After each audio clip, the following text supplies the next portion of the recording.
Lisbon, Portugal's capital city, one of the coolest cities in Europe, coolest cities in the world. Built across 7 hills on the Atlantic coast, home to around 550,000 people, the historic city is one of Europe's oldest, even older than Rome.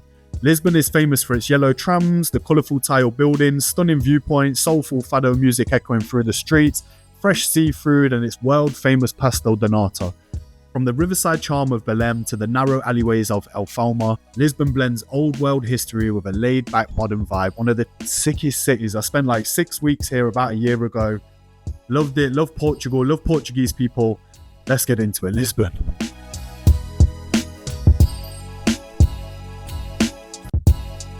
What's going on, people? Welcome to another episode of Drawing and Exploring with me, Sam Grubb. I'm in sunny Lisbon, the capital and the largest city in Portugal. It's Saturday today. I've never been to Lisbon. I've been to Portugal a few times. I've been to the Algarve a few times, obviously. Being British, I've been to a place called Figueira del Foz with my friend and his family.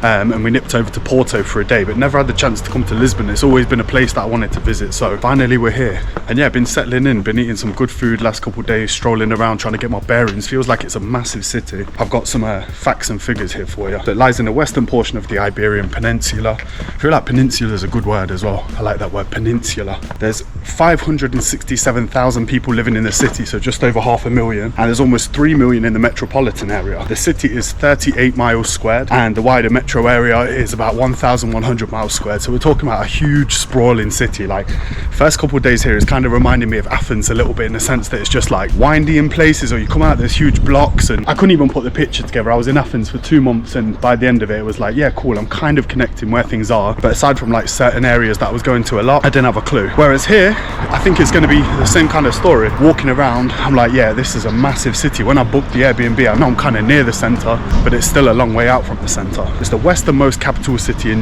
Europe, and the second oldest capital city after Athens. No wonder it reminds me of Athens a bit then. But yeah, I'm just going to head out into Lisbon, see what the vibe is today. Sun's out, 16 degrees, super nice in the sun. Very welcome. Last week I was in England and it was like 3 degrees, piss wet. So here we are. And it just looks like a cool city. Look at this. I think I'm going to enjoy exploring here.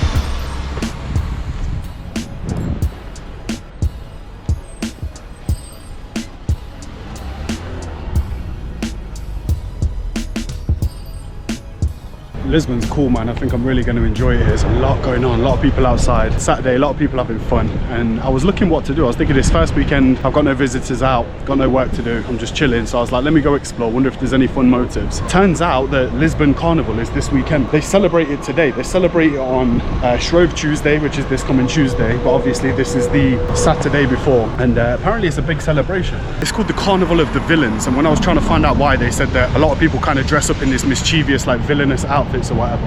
And I think when I'm looking at videos and stuff online, it kind of looks like regular carnival sort of stuff, but then there's a few like funny kind of big head people on the floats and stuff with like these funny little faces, so that should be cool. Traditionally, it said that the carnival is to precede Lent, and it's a festival to eat fatty foods before eating lean foods for 40 days, obviously giving up bad stuff for Lent or whatever. In ancient times, people thought that the New Year started in March, so hence why carnival season is around this time. Get it out of the way, and then March welcomes in the New Year, whereas obviously January is when the New Year starts. So yeah, pretty excited to get down and see it. Apparently that's today. I'm heading down to this main square that's near the Fado Museum. Fado is like a style of Portuguese music, quite like heartbreaking, and some tales of the sea and stuff like that. Little guitar and someone crying into a microphone. I'm gonna tap in some Fado music while I'm here. Heading down to this square, and apparently in front of the Fado Museum, that's where the procession gathers, and there's dances and carnival stuff, there's food and noise and stuff like that, so should be a bit of a vibe. Lisbon's hilly, so I'm just navigating the hills, heading down, hope I'm going the right way, and we're gonna try and find this carnival.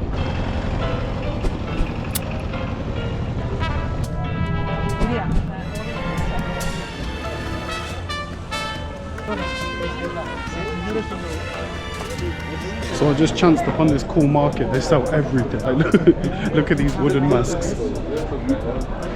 Yeah, a bunch of people outside, good vibe. I think I might have to come down here to go shopping. There's a bunch of stupid little stuff like just like pots of old plastic figurines and vinyls and stuff. I'll buy a couple records. But it's kind of cool, like going around, it's a good memento. It flies back easy, I can just put it in the suitcase, no problem. They're relatively light. So I've been picking up a couple of vinyls in most places that I've been. Sometimes like local music or something significant if there's like, for example, when I went into one record shop in Athens, I was looking, I always like vinyls that are like every song on the album or something like that. And I was in the soundtracks box and I found Midnight Express, 1975 movie about an American dude who gets stuck in Morocco. And I love the soundtrack, I love the movie. It was the first film to win the Oscar for like best original score, where the score was composed digitally. So that was a huge thing at the time. We're definitely in the market. But yeah, so I found a Midnight Express vinyl when I was there, and every place that I've been I picked up a couple, so I think that might be the sketch. I might come here, I'm seeing little boxes of vinyls here and there, so I think once I figure out what's going on with this Fado music, then maybe that's going to be the move. Come down here and pick up a couple of second-hand vinyls. What a cool city, man. This market just goes on and on and on and on. I'm not even walking in the direction that I'm meant to be walking, but it's just too much fun to ignore. Apparently I'm about 10 minutes from where I need to be. This Fado Museum where it's supposed to kick off or whatever, and I've seen a couple of people in cafes in like carnival get up or whatever, and I've just turned this corner past this old building. Here's the name of it. Carnival looks like it's in town. There's people here in their costumes and stuff. Kind of a good vibe. There's music pumping in the background, chatter, everyone's clearly excited. I think it's been a long time since I've been to a carnival. I can't really remember the last time I went to a carnival. Yeah, it looks like it's due to go off. Everyone's here, look. So I need to find out where the procession's gonna lead from. I think this is probably just one troupe. Looking at them, they've all got like similar costumes and stuff. Yeah, today's gonna be a fun day.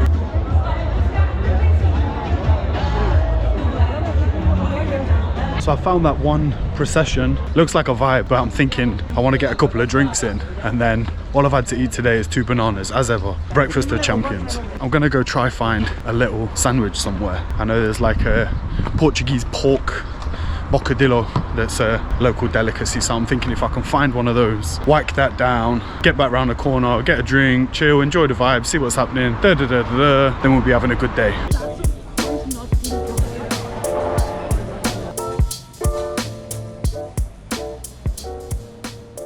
So I found myself here, Nova Pombalina, little family style cafe, just kind of near the seafront at the bottom of the hill. Seafront, the waterfront, whatever. And I'm heading to get one of these little bifanas. You can see one here. So it's thinly sliced pork marinated in garlic, wine and spices, cooked until tender, served a little bit saucy. This one was plain as shit. I didn't mind it, it was pretty good, it was satiating, but I would have needed a bit of mustard or something with it, maybe some cheese or something. It was good enough, but this one was a bit of a tourist trap in a really touristy area, and I think it cost like £7 or £8. It was expensive.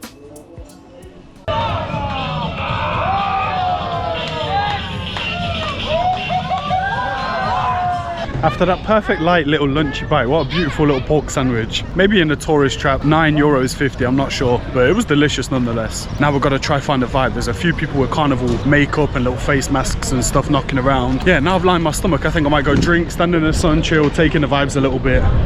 Worry about drawing something later. Sometimes exploring will be more important, especially when it's my first Saturday here. Come on guys, what are we doing? Let's go see what's happening. It's like 20% cherry like liqueur, Portuguese one. I'm thinking, what's the vibe? Like, I was gonna grab a cider. We had some Summersby's in there, probably more on point. I don't know if it's a bummy move drinking this 20% liquor in the street, but I like a Magnum. I like tonic wines and like cherry bees and things like that. So I thought maybe it'll be similar to that and it'll be tasty. But yeah, a little Carnival Wave today. Let's see.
And so we're drawing, like I said, we're catching up later in the day. And this is a funny one, this episode, this whole thing, this whole Portugal thing, Lisbon thing, because I went here, it was like about a year ago. So it was, I think, March 2025. And I'm out there, I'm vlogging, I'm recording footage and whatever, making my way around Lisbon. And the hard drive with the footage on it corrupted, it wouldn't open up. And it was the start of a whole ordeal, right? I sent it off to Seagate. I was going to send it off to a private recovery place, data recovery place, but they were quoting me like £2,000. It was a mess. And then randomly I bumped into my friend who's a photographer, Joe Voz, and he told me that if it's a Seagate drive, they offer full lifetime warranty and you can just send it off. So I was like, great, okay. So at this time I'm in, where was I? I think it was just when I was about to head out to South America, it was. And I've sorted it out when I'm at home and sent it off, but they couldn't send it back in time. So my options were, I could either get it shipped to Buenos Aires and pick it up there, but I'm thinking there's so much stuff that could go wrong along the way, or I could just pick it up when I'm back in England and get it delivered to my mum's house or something. And I'm thinking, okay, maybe that's the move. And because of that, I had to kind of switch up the order of the episode. So you guys have already seen the South America episodes, and the whole time when I was out there, I just basically skipped Portugal out of my lineage. Everything else has been in order. And here we are. So now I'm looking back at this Lisbon footage with my recovered hard drive, and I'm feeling really happy. And I'm glad the Lisbon vlogs are about to see the daylight, because I had good fun recording them. I love being in Lisbon, had a lot of fun. Obviously, this was like my first weekend there, chanced upon this whole carnival, and it was a big vibe. So I was thinking at the time, obviously I was drawing something later in the day, wasn't drawing during the day. I was drinking ginger and hanging out with these Brazilians and whatever.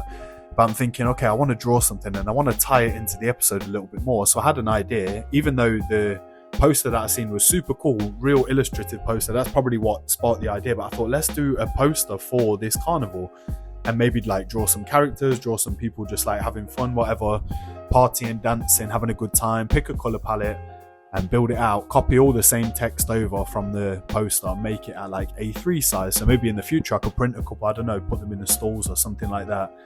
But yeah, so here we are. This is what we're doing. I'm just trying to draw some little nondescript characters randomly, sort of looking like they're at a carnival with their little stickers and face paint and stuff like that, having a good time. And then I'm going to build it out from here. And when I was drawing this, I was enjoying this style without the outline and just kind of filling them out. Obviously, you saw I did the reference line drawings first and kind of built them into some sort of composition, and then went through and added details. And then I'm kind of hand rendering the text and just figuring out the background color. Now, with this, I was thinking to fill up the space and make it full and busy and whatever. And that was kind of the plan. And I sort of wish, I don't know, there's one part of my creative process that I'm not so great at. I think I'd be better to kind of work out and almost, from a graphic design point of view, figure out the layout first and work out the hierarchy of text and where things sit on the page, and then make a bespoke illustration to fit a certain free space on the page. Whereas you've seen how I've built this. I'll draw the individual characters, try and like flip them around and give them some synergy, rotate them a little bit. And then it's a case of just blocking in the other areas with the text. And as I'm kind of filling out this text and scaling it down and resizing it and fitting it into little corners and stuff like that, I like the final layout. I think it reads okay. I think the visual, the hierarchy of the text, the way your eye moves around the page is fine, but it's a little busier than what I would have initially wanted. So I think if I was to critique myself, that's what I'd be looking to do. Just change that a little bit. But yeah, either way, good fun. I like the color palette. I like the hand-drawn text, adding that into it. And then I was kind of thinking, how can I fill these little spaces? It still looked a little bit blank. This ribella e ribola basically means like rebel and shake your ass or something like that in Portuguese. It's like, I think it's a Brazilian phrase that was saying that's where it comes from. So I was adding in these little stars and glimmers and stuff and some of these little twinkles. And then I was thinking it'd be cool to add like some confetti. And I went through a couple of phases with this. And initially I picked a little chiseled brush and I'm working it through here. But I think this confetti was too fine and a little bit, I kind of like it, but I think there's a version 2 there. So I've added a little bit of depth into the background with a little color block, and then gone again with some slightly bigger confetti and just put it all through the design, all in front of the characters. I'm thinking like, I'm kind of, I don't know, a bit safe. I've spoke about this before. I'll not do things for the first time. So I thought, let's just do it for better or worse. And even though I was thinking it's busy, I thought maybe I could just lean into that, tweak the background color a little bit. And then I've doubled up the layer on the confetti and made like a little shadow layer underneath it. And here's the final artwork. I debated putting something into the text at the top, a little bit of texture there like you just seen, but decided against it. Thought it would probably read better if it was just a solid yellow and blue. But I like this, something different. It came together, it's fun, I feel like it's got depth. I like the characters. I want to isolate some of those out when I post this to Instagram and show off them on their own. But yeah. Okay, so we got caught up in the mix a little bit there. Ended up staying out all afternoon and having some fun. What a cool vibe, what a cool thing to chance upon. Look at these little trams as well. This one, apparently the number 28, runs, that's like the favourite amongst tourists. It runs through the old town and stuff. I think Alfama, what I can work out is from the earthquake in the 1800s, Alfama was the one part of the old town that was left standing. I think the 28 goes through there. End up having a little wave, chatting to these Brazilian lads, hanging with them for a little bit. And then day turned to night, the bus at the front of the procession pulled up on this little kind of park opening by the water, and everyone was just like hanging out there, drinking, dancing, chilling. So good vibe. Gonna go find some food. So obviously we're in Portugal, the home of peri chicken. I think these lot call it pili pili. My friend gave me a spot, so I've seen a few of these little kind of chicken shops where they sell like whole birds, half birds, rice, fries, drinks, sauces, things like that. But this one that he's given me, he said, yeah, it's a good one. I think he went there when he was here with his girl, so I'm gonna go check it out. It's about a 10-minute walk from here. It's nice to get away from the noise. It's cold now, so I'm just out in t-shirt and shorts. It's definitely, the temperature's 100% dropped. But yeah, gonna go find this chicken and get stuck in. It's been a long day. I feel like I've earned the munch. Let's go.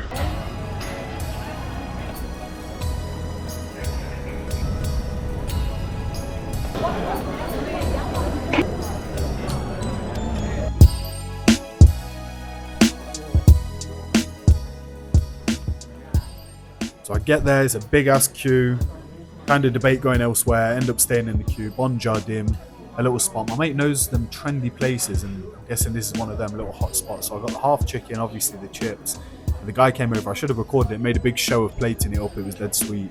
Chicken's kind of plain, it was just like a nice rotisserie chicken, simple. I guess it's not, we're so used to shit being over seasoned and over flavored. That's how I like my food, but sometimes it's simple, like butter sauce, little bit of spice, you've just got to go with it.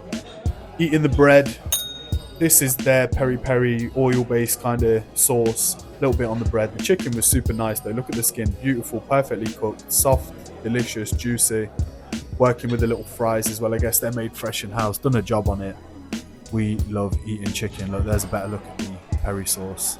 Little Coke Zero on the go. What are we saying? €13.80. Can't say fairer than that. That's the episode of Drawing and Exploring finished. I feel like I'm cheating a little bit because I've not yet done the drawing. You guys know what it is. That's going to be punched in. I think I'm right near one of the metro stops. I'm on the green line. This stop is on the blue line, so I'm going to need to change at some point and figure that out. Lisbon, man, what a vibe. We're going to have some fun here. Thanks for watching, guys. I'll see you next time for another episode of Drawing and Exploring.